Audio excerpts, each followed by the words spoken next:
Ready. What's up, everybody? Welcome to another episode of Your Cousins Are Critics, and this is episode 12.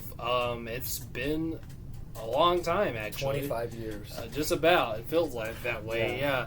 I mean, for one thing, I was on a hiatus for a while, so yeah, this is the first time since my hiatus, and since I changed my name too.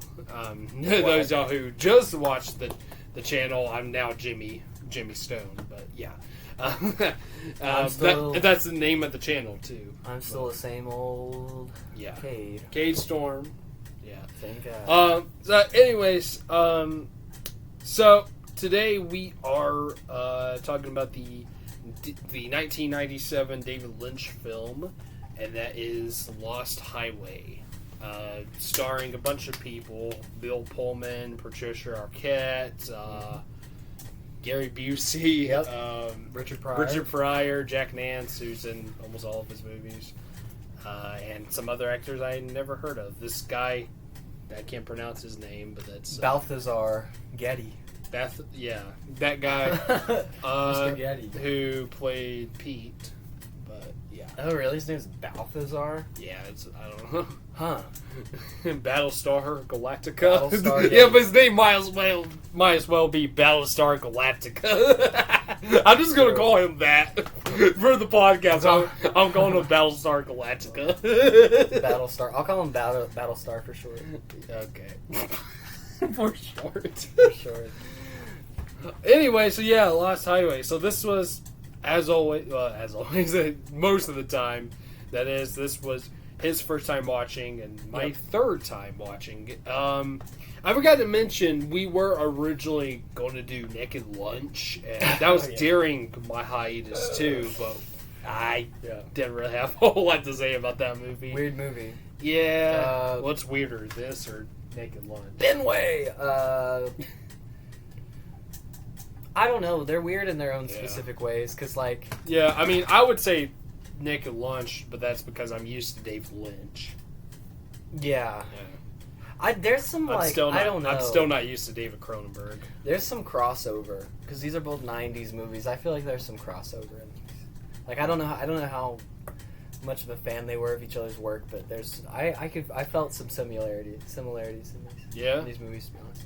But yeah, we tried doing that, and it was just one of those things, like... I was just like... what? I know, and I've been trying to get a grasp on this, kind of. We're going to try our best on this one. Yeah. Because it's kind of hard to talk about. Yeah. In terms of the story. Yeah. Especially really the story. So, I don't know. You want to try? I guess I'll try. So, there's this guy. His name is stupid. It's Fred. Sorry for all my Freds out there, but that's a rough name. I don't mind Fred. This guy's like kind of a cocaine jazz fusion type musician. If you get those adjectives, you'll understand. And you say call it nightmare jazz? Call it nightmare jazz. Yeah, apparently he's a very successful musician because he's got a very rich house and it looks like LA-ish type of area. And he's got a beautiful wife, maybe, or partner, girlfriend. Wife, I think. Named Renee, played by Patricia Arquette. Oh, and Fred is our boy. Holy shit, I'm losing his name. Bill Pullman. Let's say Bill Paxton. Yeah. But people always get their names confused. Yeah, there's something going on between the two of them. It looks like maybe their spicy romance era has been over for a little bit. Like, she not as interested, and he's kind of only interested in the sex if it makes him feel more like a man, I think. So it's like he's not really... I don't think he's in love with her at all. I think he wants to feel something that he hasn't been feeling. And so they're in a weird spot. And I'm gonna need your help pretty soon because, the first 10... I'll try. The first 10 minutes of the movie, it's like, okay, I'm getting weird vibes, but it's basically like this saxophone player and his wife are kind of like feeling kind of weird, and some like things aren't working in their relationship, and then weirder things happen. Yeah. Like they start getting videotapes on their front porch and stuff. And they're like, what the fuck is this? They watch it. And as the movie goes along, they get more and more. And they get weirder each time. Like, the first one's just like a 3-4 second shot of like their house. Of like someone filming their house. And then, as it goes on, like the video... The second video. Yeah. They get like in the house or something. Yeah. And then by the third, it shows them in bed, right? No, it shows them in bed in the second one, and then the third one it shows like the thing that happens, the scary thing, right? I don't know if we're talking about the same scary thing. I don't know if we're talking about the same one, but do you want me to say it? Yeah, go ahead. Third one was it just showed like his wife murdered. Oh yeah, that's exactly what I'm talking about. Yeah. Are you sure? Yeah. Okay. Yeah. It didn't sound like it, but his wife was murdered, and it looked like he did it. I'm trying to remember what it looked like. It kind of suggested that he did it.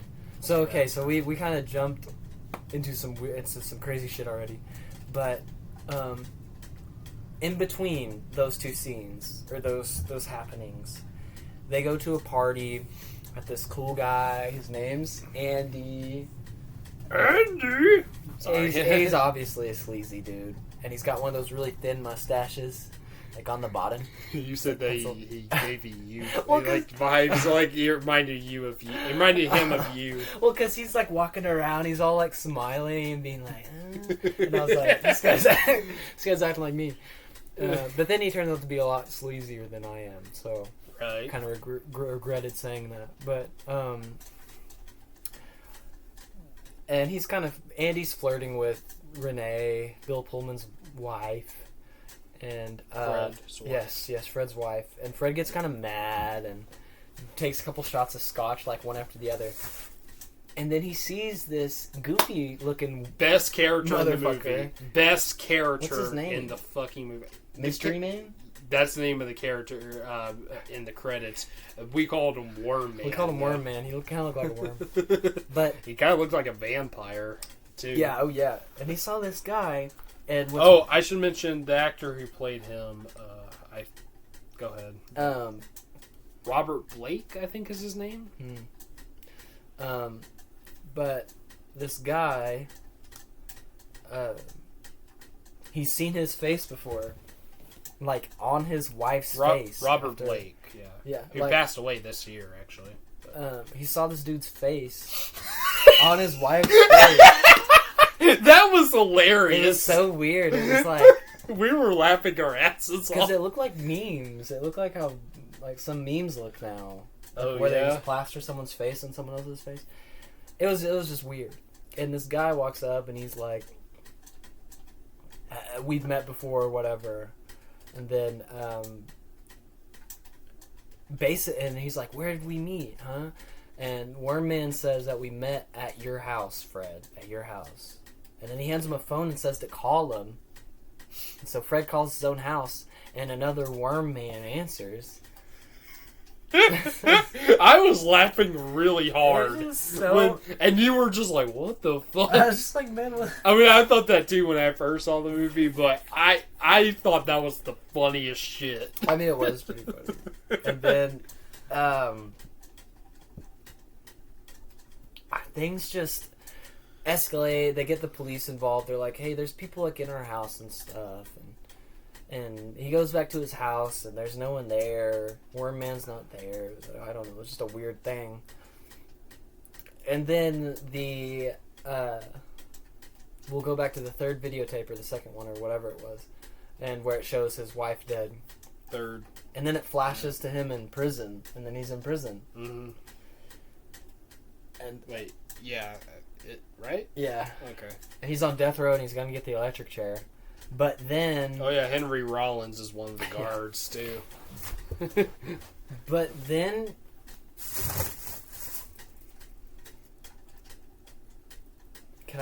should I even say it like this? He I mean, we do spoil on this. Well, I'm just, like, trying to figure out how to say this. In prison, he's, like, getting sick and stuff, and then he leaves his body, enters the body of a young man. I just thought, like, he turned into him or something. Right. But Pete's life existed, like, before that, so I'm good. Yeah, I'm not sure. So, like, he transforms into this guy named Pete, this, like, young kid. Battlestar Galactica. Yeah, like, a 24-year-old guy, and Fred was, like, maybe, like, getting to be, like, middle-aged jazz guy. And, so then the cops are like, what the fuck? I guess we gotta let this guy go, because this isn't the bad guy. Like, this isn't the dude who murdered his wife. So they let him go, and he doesn't remember what the fuck happened. He's like, I don't know what's going on. And, starts his life back up with his family and his girlfriend and his friends and stuff. But he seems kind of out of sorts and shit. And then he just starts running into some pretty strange people. Mm-hmm. Like Mr. Eddie. Mr. Eddie, who, by the way, I'm confused. Was Mr. Eddie Dick? Yeah. Dick, whatever his last name was? Mm-hmm. Laurent or whatever. Yeah. So, yeah, this movie is pretty fucking... it's hard to, like, describe. Just let it go out of my mouth. But he works at, like, an auto... Okay, yeah, Mr. Eddie Dick Laurent. He works at, like... Laurent. he works at a auto repair shop, and him and Mr. Eddie... Robert, that's the actor. Lagaya. Robert Lagaya. I don't know. He works at an auto shop, store, repair shop, and Mr. Eddie apparently shows up all the time to tune up his fucking rich-ass car. Mr. Eddie seems like some sort of kind of rich crime boss kind of guy. And Pete is really good at fixing cars, so Mr. Eddie likes Pete and gives Pete, like, money to fix his car. And they go on a drive and I wasn't sure if you were going to mention that. Run off. Yeah, I'll just go quick. They run off this one guy off the road because he flipped him off and was, like, tailgating them and, like, pointed all their guns at him, and we're like, you need to study the manual. Like, they mentioned, like, how many people die from car accidents, like, every year or something like that, too. It was crazy. I just remember whenever he flipped him off, the bodyguards in the back put their seatbelts on. That was funny. And so, yeah, and things just kind of move along. And then Pete, working another day at the auto shop, and Mr. Eddie brings another car to fix, a different one. But who's in the passenger seat? It is... What's her name? I forgot her name. Alice, that's right. And who is blonde. And is played by Patricia Arquette, just like Renee was. Right there. So she plays both characters. So that's kind of weird, isn't it? And then they fall in love, obviously, and which is really dangerous because Mr. Eddie is a dangerous guy. He's gonna kill a bunch of people. He just does that, okay? Probably for a living. And Mr. Eddie starts picking up on what's going down, and he kind of threatens Pete. You know, he's like, if someone would ever make out with my wife, I would stick my gun so far up their butt it comes out the mouth. Yeah, and then I'll blow his brains out. Yeah, it's ridiculous. And so him and Patricia Arquette, a.k.a. Alice, they're kind of figuring out a plan to leave. Like, go to another country or something. And they have to rob this sort of, like, rich kind of porno maker. Actually, you know who that was, right? Remember? Andy. That was Andy. Yeah, yes. Straight up Andy. From earlier in the movie. Yes. Okay. I remember whenever she said his name was Andy, I turned to Kate, I'm like, Andy! And I think he thought it was. I think he was thinking of someone else. Whatever. I think he was thinking of a friend of ours named Andy. I was making a joke. I knew it was. That guy, okay, I thought you were getting confused. I was like, no, what? no. So they go to rob this guy. They kill him. But there's some weird stuff going on. Like, Pete is really jealous or just really insecure about Alice's past. He's like, you're hanging out with these, like, porno makers, and you're like, you know, what's your deal? Like, and she basically, he's pissed off that she has, like, a sexual history. It's really weird. And then so when he shows up at Andy's, there's just a giant projector projecting just her having sex with Andy, and then so he gets all weird and whatever. They end up killing Andy, running off with a bunch of money. Oh, his death was really insane. It was brutal. Yeah, it was crazy. Like, his head went through a fucking glass table. Yeah, like split. It was like right here was under the table, and right here was above the table. It was crazy. Yeah. And so she said that they have to go to this guy's name was, they called him the Fence or whatever. I don't know why. I don't know what that means. I don't even know. If that actually means anything or if it's just a nickname. And they drive to the desert to, like, the shack, and they have to wait for this guy. And they have sex and stuff. And in the desert. On the bare ground. Their butts are on the ground. It must hurt. And then he just repeats this sentiment. He says, I want you, Alice. I want you. And he says it like a lot, like an awkward amount of time. And then she says, you'll never have me. And then gets off of him and, like, walks into the shack naked.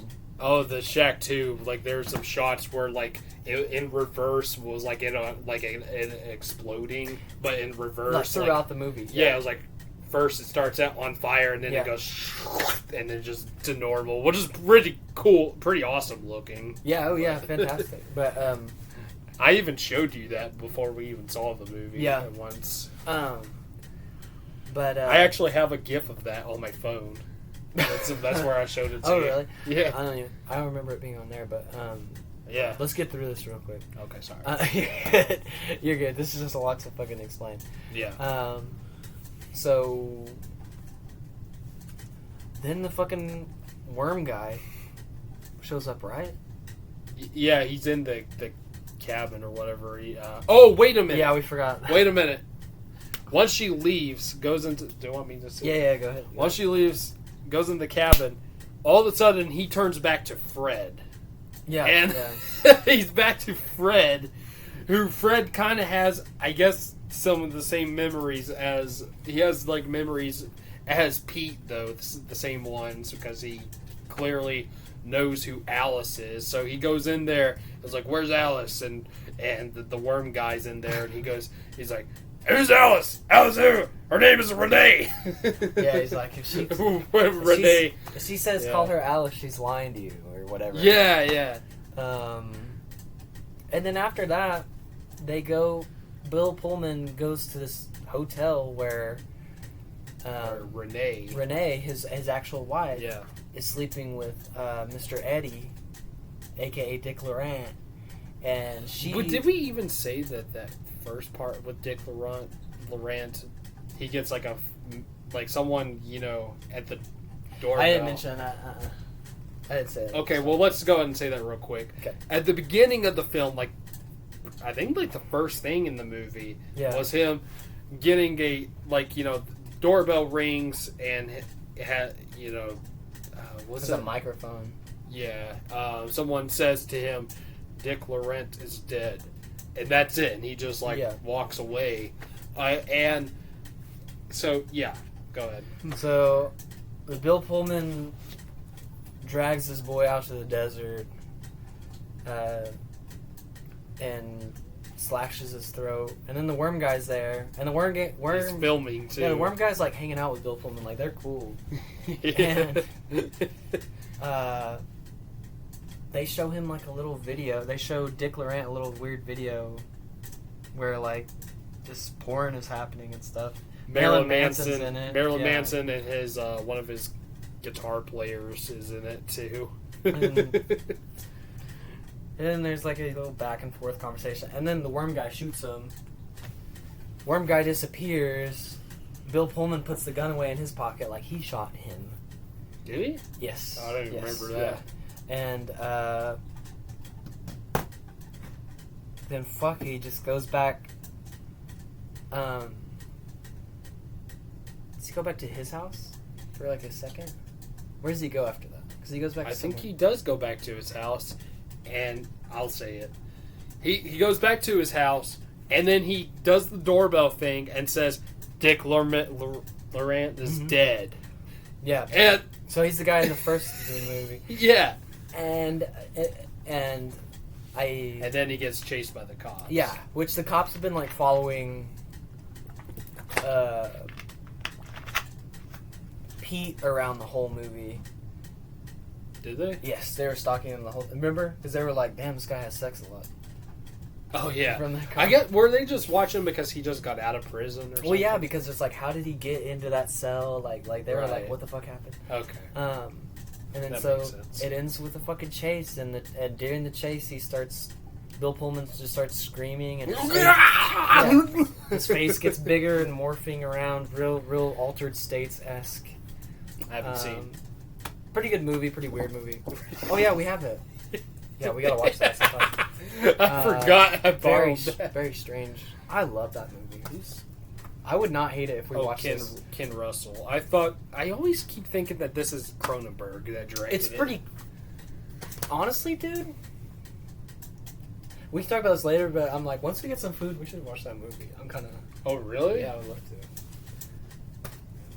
It's good. Okay. It's good. Okay, but back to this, because this is important. Okay. That's the movie, kind of. In a nutshell. Yeah. This guy, sad guy, mysterious things start happening to his house. He gets a video of his wife dead, in which he looks like he killed his wife. He's thrown in prison, found guilty, to the electric chair. Mm-hmm. Transforms or changes his body, goes into someone else's body, into this other young man Yeah.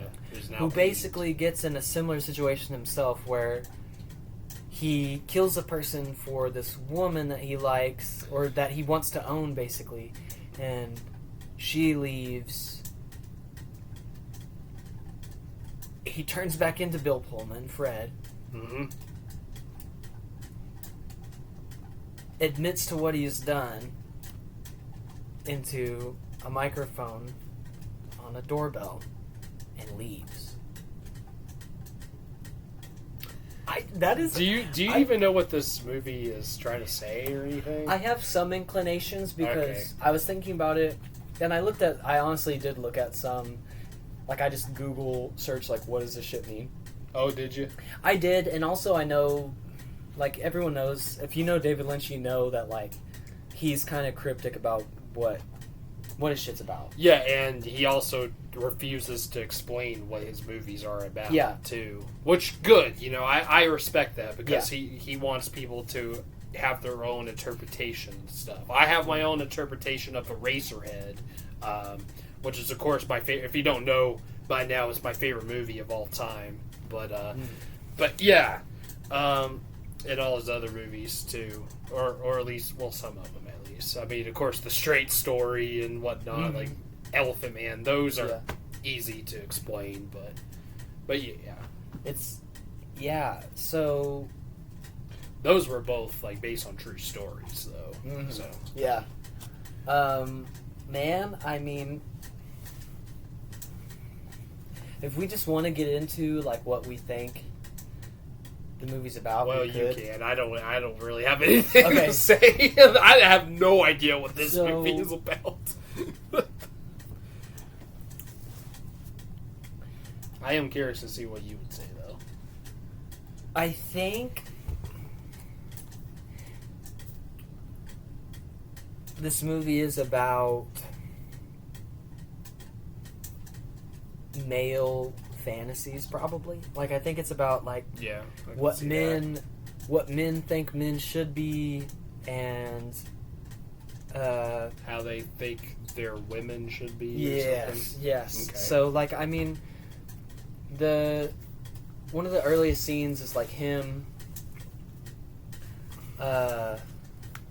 He's got a show that night, and he, his girl, his wife, Renee.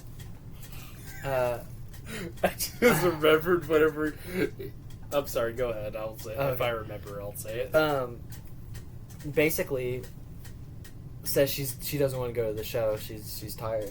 Yeah, that's what I just thought of. Actually, it was like whatever. She's like, he's like, "Are you gonna go with me?" And she's like, "No, I'll just stay here." And he's like, "Do what?" And he's like, "Read." And he's like, "Read."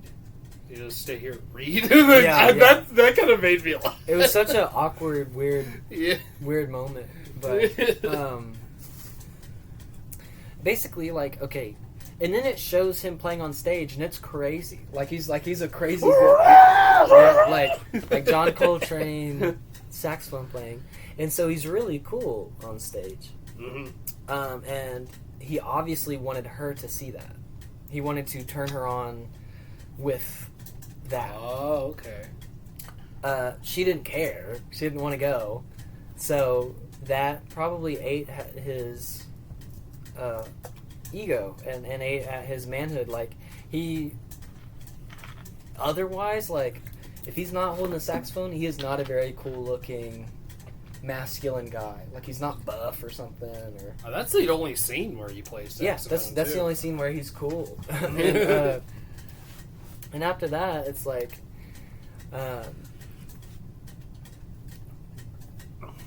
like shit goes down. Like after that point, I mean, in the tales of the movie, like things just start getting weirder and weirder, and they have sex and stuff, and it's really weird. Like, Very uncomfortable. yeah, it was really gross. I won't go as far as saying gross, but it wasn't really sexy though. No, it's very weird. Like I don't know what happened. If like maybe he couldn't stay hard or something, or what happened. But at the end of it, she was like patting him on the back and said, "It's okay, it's okay, it's okay." And I was like, "What does that mean?" You know what I mean? Like, what happened? Yeah, that Like, was weird. Like, I was like, did he just not perform, or did he?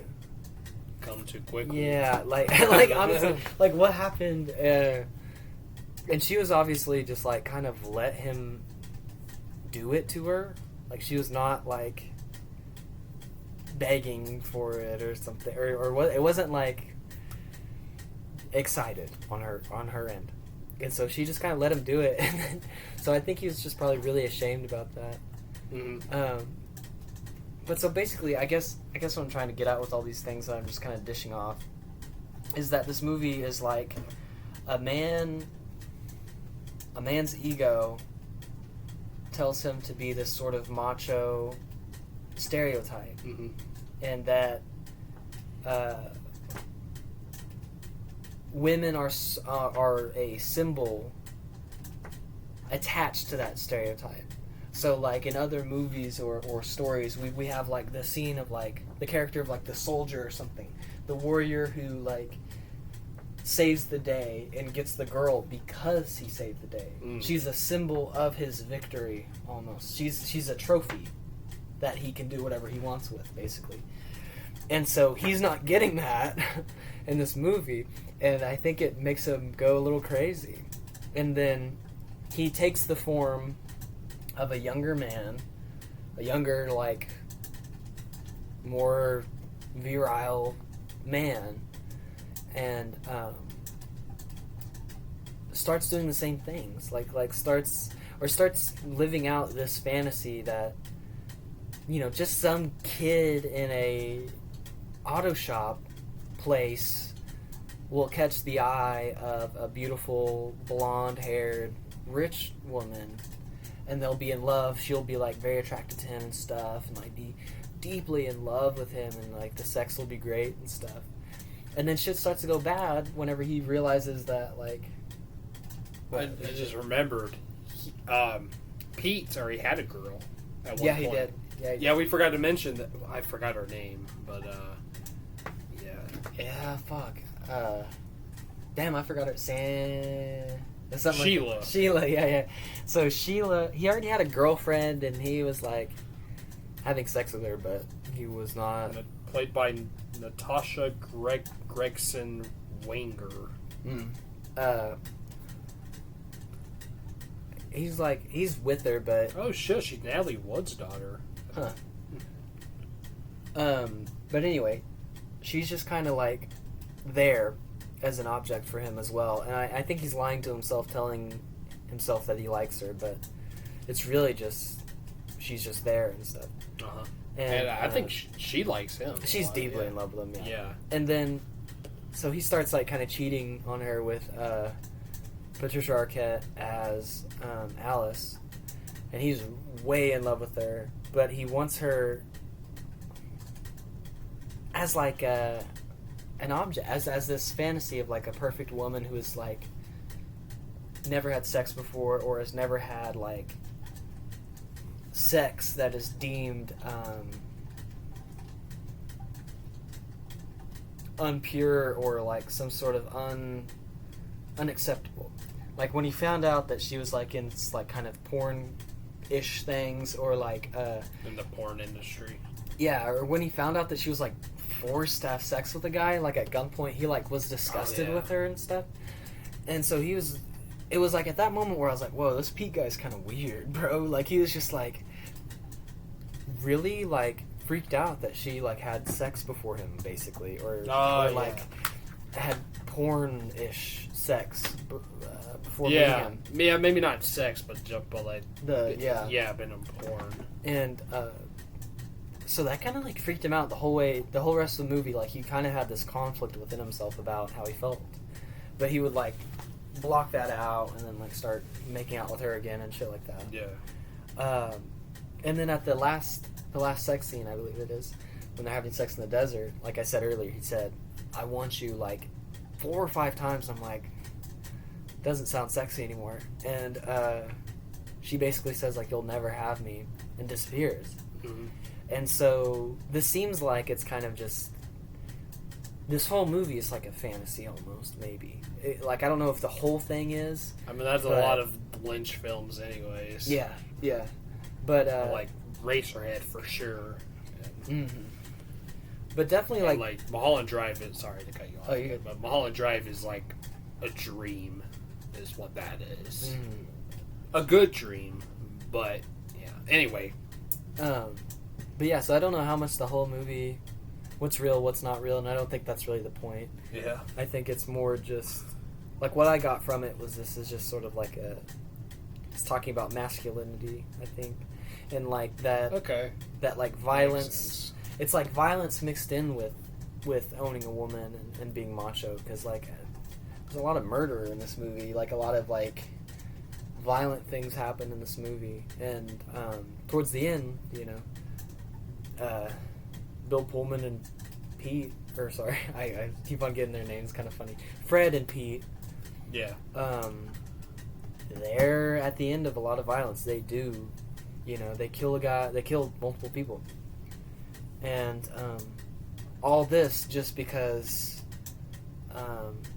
some dude's wife might not be really wanting sex as much. But I don't, like I said, it might have been off camera or it might have been on. I don't think Fred really wanted sex either. He wanted what that means. He wanted he sees sex as something that makes him a man, not like something that is like a, you know, he wasn't in it for just the sex. It's what it symbolizes, I think. Yeah. That's my thought on the movie. I am wondering, Men though, stuff. what does the title Lost Highway have to do with that? I mean, I guess just the ending, but also, I don't know. It was the name of the hotel and motel as well. Oh, yeah. I forgot about that. You know, it could be a lot of things. Could be, I mean, it could have just been a phrase that he was sitting with for a while. Lynch? Yeah. Yeah. And then, you know, that would be a good idea for a movie. I mean, it could be anything. We were constantly doing David Lynch impressions while watching this, too. Like we love you, David Lynch. We're not making fun of you. It could be. I mean, it could be like going to a certain fantasy, like playing one out in my head of like, oh, I meet this freaking hot chick and I murder the man that's causing her problems or whatever. That fantasy is almost like you could call it a lost highway or something. Okay. It's interesting. like it could be a lot of different things. Right. I think, and like I said, it could have been like maybe he was just driving down the highway one time and just said that phrase and was just like, that's a pretty evocative phrase. And he seems to love L.A. Oh yeah. So, the Mulholland Drive. Yeah. That like the whole film takes place in L.A. And L.A. like and like talking about like America is much more, I think, American than maybe New York, because L.A.'s got those fucking highways. Oh. In New York, of course, you got your big streets and shit. The Statue of Liberty's Yeah, there. but I mean, like in terms of travel, like they have subways. In L.A., they don't. They just have fucking highways and shit, and it fucking sucks. But it's a different experience. So who knows? There could I be a lot. haven't even been there, so I don't know. I don't either. I just like I learned about, because they were going to build a subway system in L.A., but then the car companies stopped that from happening to make more money selling cars. When was that? 40s, 100 years 30s, ago. somewhere in there. I don't remember right. when exactly it was, but yeah. So I think to me, this movie talks a lot about masculinity and delusions and fantasies mainly. Yeah, I had no idea about that, but that does make sense though. That does make sense. I didn't even know what the fuck this movie is. Even watching it this time, I still didn't know what the fuck was going on, really. Besides just what I was seeing. But yeah, I mean, I picked up some of it while I was watching. You're better at that stuff, anyways, though. Well, I did look up, because I was just looking up like what do people think about this movie, and I read one that was like a little bit about the masculinity thing, and I was like, you know what? Was that after? That was after we watched it. Right? Yeah. And I was like, yeah, you know what? That does make sense, because I was picking up some weird things, like, because I was like, man, he was so much cooler when he was playing on stage, and like I kind of had an idea, like, oh, maybe this is kind of like a jazz nightmare kind of movie. Like I thought there were going to be more jazz scenes, but there's just the one. Yeah, right. And I was like, that's interesting. It's like they went in a completely odd direction. So yeah, exactly. I figured there was like a purpose to why there was only that one scene and no more. Right. Yeah, it does, like, the rest of the movie isn't like the first half of it. No. Like, the first 2 times I've seen this movie, I actually didn't like the first half because it was like really slow, and I think the only thing I liked about the first half was the Wormman at the party, but beside that, like, I don't know, I wasn't really getting into it, but I was having fun this time just because we were just making jokes throughout that part, and it's kind of funny, actually. That first half was kind of funny. Like, I find it enjoyable. Like, I think if I was watching this by myself, just because it was like so awkward. Yeah, like if I was watching this by myself in the middle of the night, I would be more uncomfortable. But we watched it during the day, and it was like I was with him, so there's no way that I was going to be really uncomfortable in like a deep emotional sense. But this movie is, I will say, really exciting to me because I like. It just it gave me a lot of like flashbacks to other things that I've watched, like The Twilight Zone, even, or like Maya Deren, who's a great filmmaker, and it made the music being through it made me think of what's that guy's name? Fuck. Charles Mingus. No. I mean, John Coltrane. No, not a jazz guy. Another filmmaker. Wait, I thought you said a musician. The music throughout the movie reminded me of this specific guy. He did Scorpio Rising.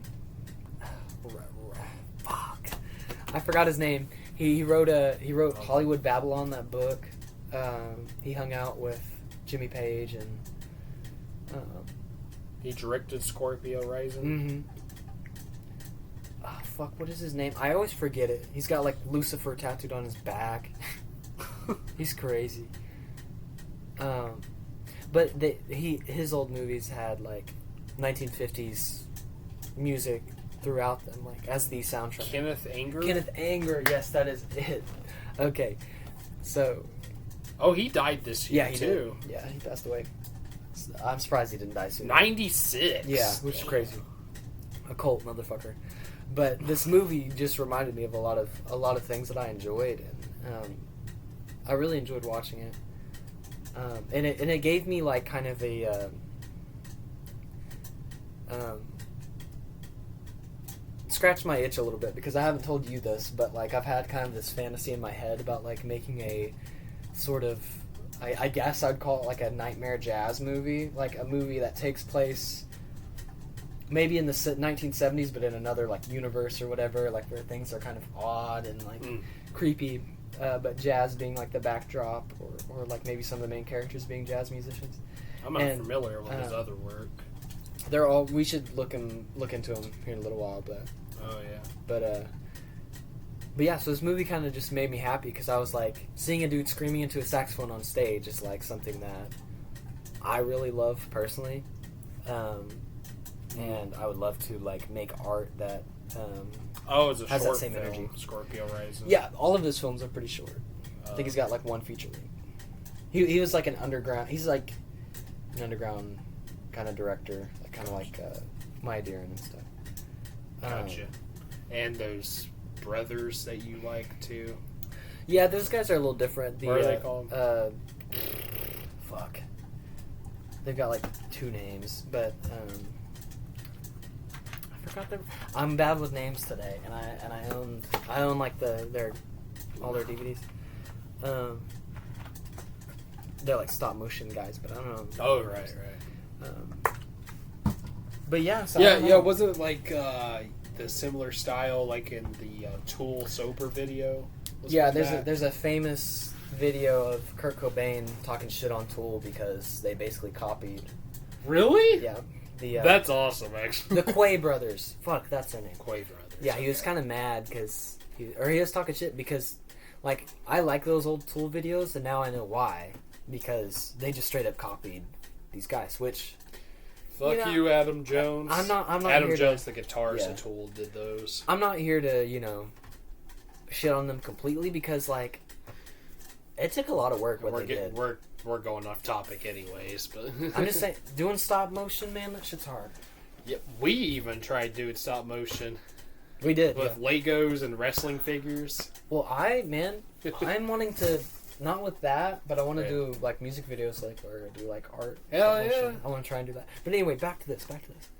This movie is an exciting piece of art because it is a piece of art. It's like I really enjoy this movie. It is not like what 90% of movies, 99% of movies that are made today are boring as fuck, uncreative. Yeah. Their stories are written in a lab. I mean, you still got like A24 having some pretty creative stuff from like Ari Aster and Robert Eggers and whatnot. But most movies that come out today are stuck on a formula. They're made in a fucking factory. It's gross. Okay, now if you want to watch something that is a piece of art made to invoke feelings out of people. Watch Ari Aster or Robert Eggers. Watch that and watch this. This is from what, 97? So, 26 years old. 1 year older than me. 4 years older than me. Yeah. But yeah, so watch this. It's a good movie. If you want to feel confused and strange, and I will watch it. I will say though, I wouldn't recommend this being your first David Lynch film, though. What would you recommend?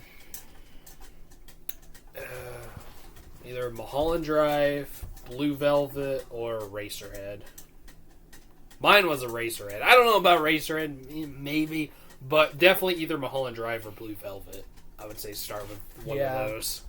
But this one, yeah, I don't know. This one, I kind of feel like you need to watch at least like 3 David Lynch films before you watch this, just to get an idea, because this is just, I don't know. I kind of feel like a lot of people that, maybe, I mean, I'm sure there'll probably be some that might like it right away, but like a lot might be turned off right away. Like, this is, like, Blue Velvet is a lot more, like, understandable and less weird and whatnot than this. So, and I would say even Mulholland Drive too, to some extent. But even though there is some weird stuff in that movie, of course. But and of course Blue Velvet. But like those 2 movies, I would say, out of all the weird David Lynch movies, not counting, Elephant Man and Straight Story, like those Blue Velvet and Mulholland Drive are like a lot more safer when it comes to the weirder David Lynch movies. Like, I feel like other people who are not really into David Lynch could like those movies. So yeah. But this one, on the other hand, I'm not sure if they would. I will be like the other. Like, I think you're right to a certain extent, and I think you're right. Like, if you're someone who's wanting to get into, like, maybe you've never watched a David Lynch movie before, but you've heard about him. I think you should probably start where everything started. With the Eraserhead. Yeah, and I think maybe that was my first. And then was Blue Velvet. Maybe move chronologically. I'll be honest, but I will say this movie, and I'm gonna put this movie and Wild at Heart in the same boat. I like that movie a lot too. Yeah. These almost feel like this one especially. It's just kind of a mystery movie. Like it's It's completely different than like some, the crap that came out in the 2000s, like mystery movie wise. But like thinking about like Memento and stuff like that. I like Memento. Like it's a fair enough movie. But I think a person who, I wonder if a bunch of people who didn't know who David Lynch was just ran into this movie. You know what I mean? Yeah. And Wild at Heart too, because it's got fucking Nicolas Cage in it. Right. You know what I mean? Like, I feel like those movies could work for people who've never watched him, because maybe they aren't concerned with the David Lynch side of it. They're just like, oh, this shit's weird. Yeah, like I feel like a person who really likes Nicolas Cage movies. They come across Wild at Heart and they're like, this is. It's weird, different. But it's pretty fun though. Yeah. Like I love that movie. Yeah, that is definitely. I think Lynch's probably funniest movie, and one of his weirder films too. But yeah, like I think if you want to get into great David romance Lynch, movie too. Yeah.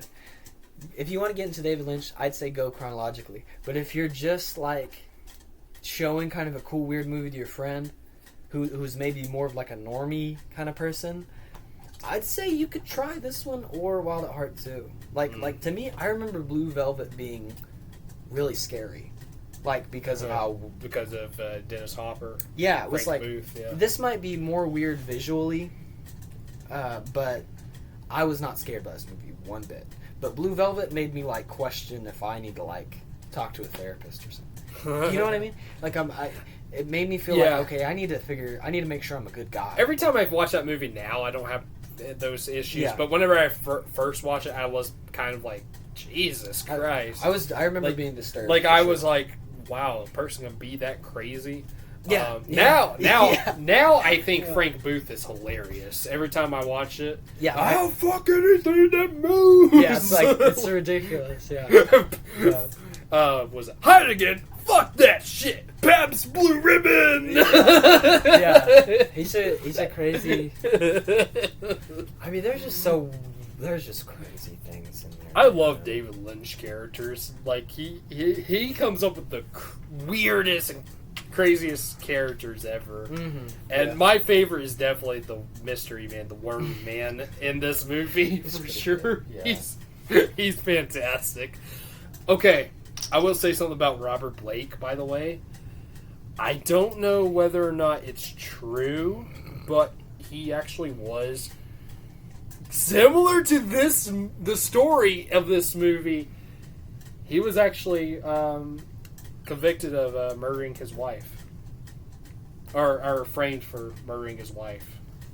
Robert Blake was. What? The guy who plays the Wormman. When? This was in the 90s, I think? Or, hold on. Maybe it was 2000s. 2001? I don't know. But What? do you want to read this and maybe pause it and read it? Sure. Maybe? Alright, we're going to pause it real quick. And I'm going to have Cade read this. And we'll talk about it when we come back. Alright. Okay, so go ahead. So this guy, I didn't even read this, by the way. I'm just waiting for him to say it. and I kind of skimmed through it, but I think this is the most David Lynch shit I've ever heard. Like, Really? It sounds like it's from a fucking movie. It sounds like from this, Yeah, right? yeah. So this guy takes his lovely wife. The dude who plays Wormman. Let me just get into this. Robert Blake. Takes his wife to a restaurant, a nice restaurant, and she's shot in the head in his car. He claims that he was not in the car when she got shot because he was going back into the restaurant to grab a pistol he left in the restaurant. What? Yes. He's like, oh, I left my pistol in the restaurant, so I couldn't murder. And What? The police found that the gun wasn't the murder weapon in the restaurant. Like his gun wasn't it. Now, he was arrested, and shit was weird for a while because it sounds like he probably paid someone to kill his wife. Probably. Oh. But it looks like he got acquitted of most everything. I didn't read the bottom, like, because it went into other cases and stuff. But it looked like he was acquitted of nearly everything, which is kind of crazy, huh? But the fact that he went in to grab his pistol and his wife is shot. Also, why are you taking a pistol to a restaurant? Also, why are you leaving that in the restaurant? And also, why would you say that to the cops, too? Well, he kind of got to at that point, I guess. You know. But, That's just kind of a What? weird thing to say, though. what? This guy fucking... That's the most David Lynch story. You know who I heard this from, by the way? Who I first heard about this guy? Nick Fierce. Really? Yeah, that YouTuber that you watch. Yeah. Shout out Nick Spears. Yeah, They're she said something like... she was ranking the movies, and she said that about... There was an actor in this movie that murdered his wife, and... Yeah. She's doing so good. She's I think, written 2 books, and they've, like, sold a hell of a lot. Oh, yeah? Like, horror kind of short stories, maybe? Yeah. I don't know. But I haven't seen too much. I just seen that ranking video, and I will listen to some of that podcast about shitting on Kevin Smith. Oh, yeah. Yeah. Which, fuck you, by the way, Nick. I'm just kidding. I love Kevin Smith, but to each his own, I guess. Man, hey, shout out. Is that the first YouTube shout out we've given? No, Probably not. I don't think so. I think I mentioned Jay Vaders or Chad Saburin before, but yeah. Probably. But anyway, Nick Spears, you're very inspiring, and thank you for being alive. But I can't believe that story exists, and now I need to get Hollywood Babylon. That's what I need to get. Oh yeah. It's that book, and it's like basically like just crazy scandals that happen in Hollywood. Babylon. That's probably what that song's about. I Yeah. don't know. But even though fuck that guy, but he was great in this movie, though, I will say. He's fucking scary as hell. I think he gave the best performance in the movie. I think Him and the guy who played Mr. Eddie, too. I think Patricia was really good too. Patricia Arquette was, she was great. She's so solid. Bill Pullman wasn't bad either. But I will say, Battlestar Galactica was not very good in this movie. I I didn't like his acting in this movie. I felt like they could have got like a better, Yeah. maybe just a different. They should have got Giovanni Ribisi, who was in this movie, by the way. I forgot to mention him. They should have got him to play that guy. He played what's his name? Pete's friend. Yeah, Steve V. that's so funny. But I like Giovanni Ribisi. He's in a great underrated, actually 2 underrated movies by 2 different directors. He was in Suburbia, the 90s movie, directed by Richard Linklater, which is my second favorite Richard Linklater film now, after Before Sunrise. Yeah, I think I even like it better than Slacker. But, yeah, great film. And also, he was also in a underrated Sam Raimi movie called The Gift with Cate Blanchett, but where he plays this psychotic guy who's like a nice dude, but he's also has mental problems, and yeah, but he was fantastic in that film. They should have got him though to play fucking Pete, not Battlestar Galactica. I'm sorry to say it. I feel like but he was. I didn't like him. I didn't have too much problem with him. I feel like they could have got like a more. Let's see what else he's in. I don't know, maybe just a more interesting looking guy. I felt like he kind of, like, if the point of the story, maybe that's kind of mean. I don't know. I didn't have any problems the way he looked. I just didn't like his acting. But the way he looked, he looked like this character to me. But he didn't. Just his performance was off. Yeah. But yeah. Lord of the Flies. He played Ralph. I haven't seen that movie. I think that's a main character. I have no idea. Yeah. He's a Natural Born. Oh, he's the gas station attendant in Natural Born Killers? What? The one that was making out with Juliette Lewis in Natural Born Killers? This guy's like all over. Okay, he was better in that movie than he was in this. I think he did a fine job. I didn't like it. I don't know. It was just off. There was one scene in particular too. I forgot what it was. I can't remember, but there was one scene where I was like, God, this guy is pretty bad. I can't remember what it was now. I don't know. He just felt bland to me. I guess I agree with you there. Like, I feel like if they had maybe more of an expressive kind of actor, it would have worked. Yeah, like he didn't do anything with his face. Like, this was his face the entire movie, just like. Yeah, he definitely was like. He looked at this. Yeah. Yeah. It's kind of weird. Like, I don't know. I guess they were trying to get a guy who kind of had Bill Pullman vibes. Yes, like now, younger I was Bill about to Pullman say, vibes. it is similar to Bill Pullman. Like, it's kind of the same character that they're both playing. Yeah. But yeah. Bill Pullman pulls it off, though. I will say I found Bill Pullman kind of funny because we made this comment that, like, David Lynch made Bill Pullman watch some Miles Davis interviews. Oh, yeah. Because Bill Pullman was kind of... Sometimes I could see him kind of overdoing the whole, like, raspy voice, kind of quiet. Because, he's a jazz guy. That's what they all sound like. They sound like Miles Davis down the street. I would imagine that's what especially the horn players in particular would sound like that, because they're playing horned instruments. Well, yeah, but I mean... But also probably like drugs too. Well, the reason why Miles Davis smoking. sounds like that, is because he had surgery on his throat. Oh, did he? And the doctors told him, hey, don't laugh, don't yell for like a week or something. Don't yell for a week. And the day after, he got pissed off at his manager and just screamed for 5 minutes at his manager, and that's why he sounds like that. Really? Yeah, other guys just have normal voices. It's just because he's a fucking angry little man. Is why that happened. Oh, okay. He just yelled at his manager and ripped his vocal cords apart. I mean, you're a fan of him anyways, and you know a lot more about him than me. I've read his autobiography a few times.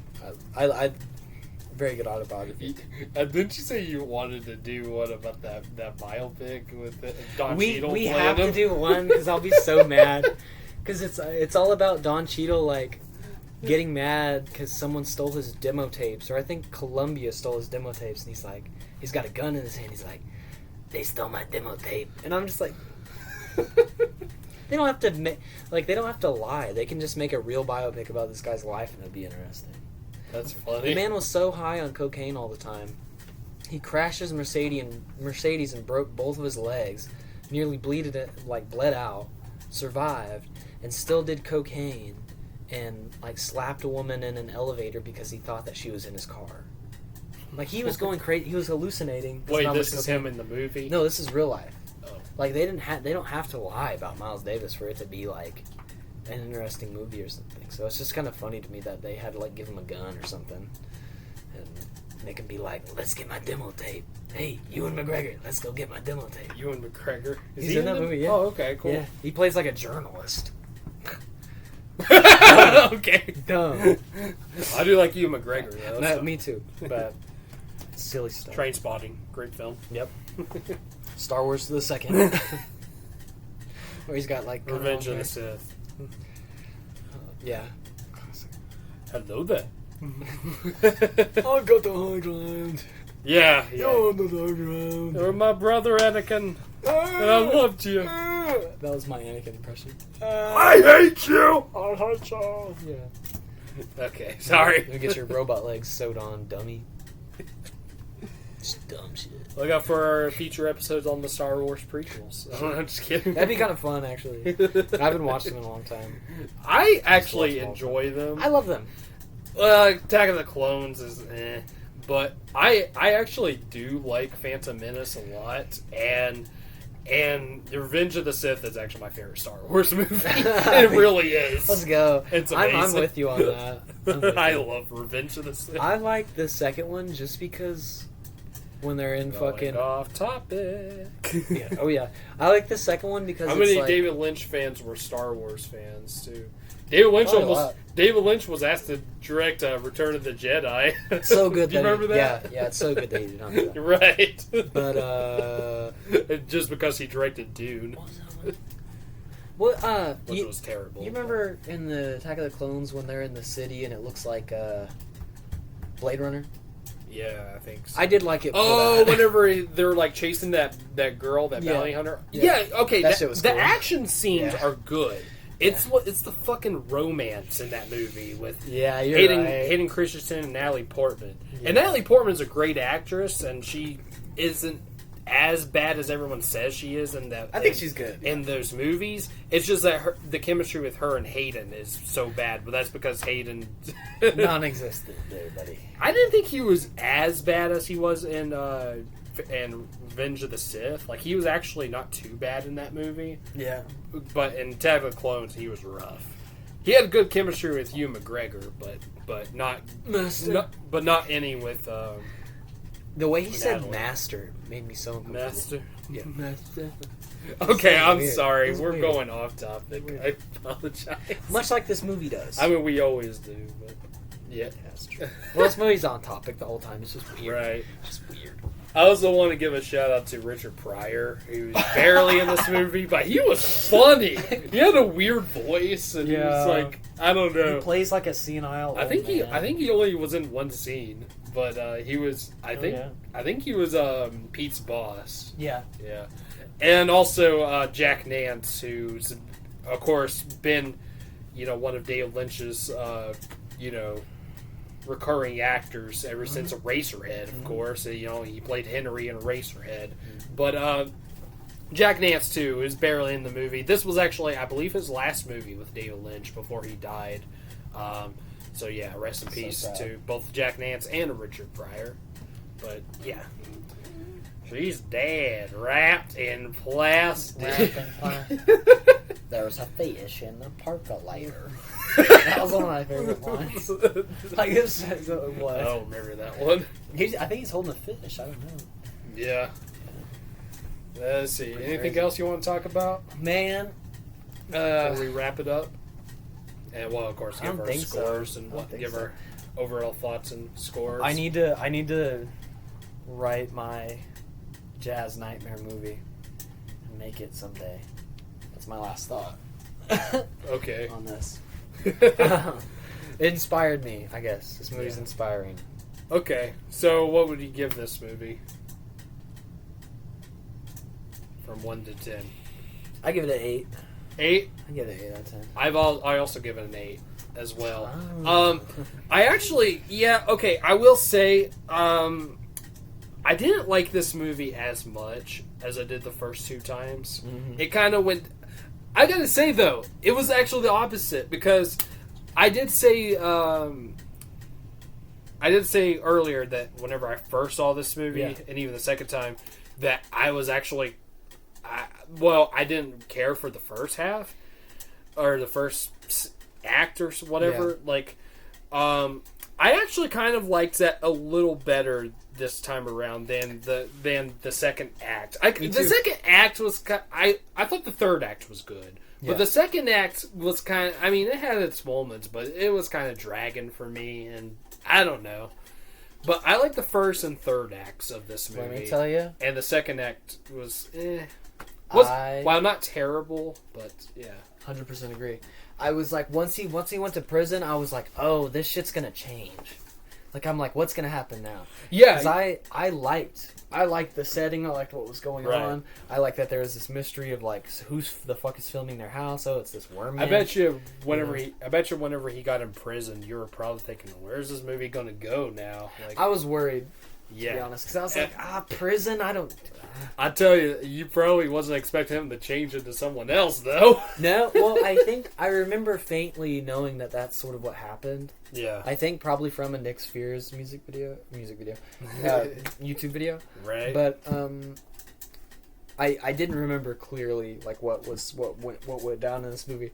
But yeah, I 100% agree. Third act's really good. First act, I really enjoy the settings and this sort of conflict. But yeah, when he went in prison and immediately switched bodies, I was kind of like, okay, this is interesting, but let me see how they pull it off. And I think they did eventually. But This is the anti They Live, where the first and third acts I don't like, but the second act I do like a lot. shout out to They Live. So- Yeah, the first act is so slow in They Live. Yeah, it's first act's really slow. Second act is amazing, and Yeah. then the third act is just terrible. I like the third act too. I'll be honest. I don't. It's not as good. I agree that's not as good as the second, but I think it's like Yeah, just it once he puts on the glasses, things are amazing, and then right after the greatest fight scene in any movie ever, then the movie's not good. yeah. Once he joins the revolutionary movement, Yeah, I like it for that. But uh, I agree with what you're saying. Though. that has to be the best fight scene ever. Though so fucking I crazy. fucking love that scene. The fact that it goes on for a long time too. That like It's some so people weird. might not like that. I love it. It seemed like it was lasting about 10 minutes. Yeah, it had to be something. It was very. I forget the whole story on that, but there's something there. Were they actually fighting? Too? I think they kind of did. Like, I think they kind of got mad at each other a Poor little bit. Keith David. Keith David. I love he Keith could David. kinda, I think he kind of handled his own a little bit in that, to be honest. Like, I mean, he did. He's fighting a pro wrestler. Was it the Frank or the Beans? Sorry. Do you remember that? And there's something about Mary. Whatever. Oh wait, yeah. If Keith David played fucking Cameron Diaz's stepdad, and he's like, after Ben Stiller got his junk caught, he's like, was it the Frank or the Beans? Like his teeth. Keith David is so funny. I love him. Spectacular actor. Yeah. Okay. Off topic again. I'm sorry, but Hey, shout out Keith David. and Everyone shout give out a to shout. the late great Roddy Piper as well. Yeah, that's sad. So okay, so we both gave our scores. Both given 8. A good David Lynch film. Not Yeah. my favorite though. Not mine either. But Not even in my top 5 actually. I actually put it to 6 on my ranking. But I don't. What is your favorite David Lynch movie? dude, I mean, the one that I enjoyed watching the most is Wild at Heart. I'll be honest. Oh, with you. yeah? Yeah. I need to rewatch Mulholland Drive, and I need to rewatch Yeah. Blue Velvet, and I need to watch Inland Empire. I want to I watch was- that movie so bad. I was wasn't a fan of Inland Empire. It was pretty boring, I thought. There were some interesting moments in it, like the Terry Crews scene, but and some others. But wasn't a fan. But yeah, so I need to rewatch and watch the rest. But what about The Straight Story? I need to watch that one sometime. But That one's great. We might even do a podcast on that one, maybe. Oh yeah, sure. It's on Disney Plus. I mean, so I'm just kind of like, that's just a like. right. It's a great film. It's though. a different style of movie, I guess. Everything I've heard. Yeah, I mean it is, but you can kind of see a little bit of Lynch's style. I mean, well, not the weirdness, of course, but like this filmmaking style. Yeah, it's still there. Yeah, but so then I'll definitely enjoy it because I like Lynch.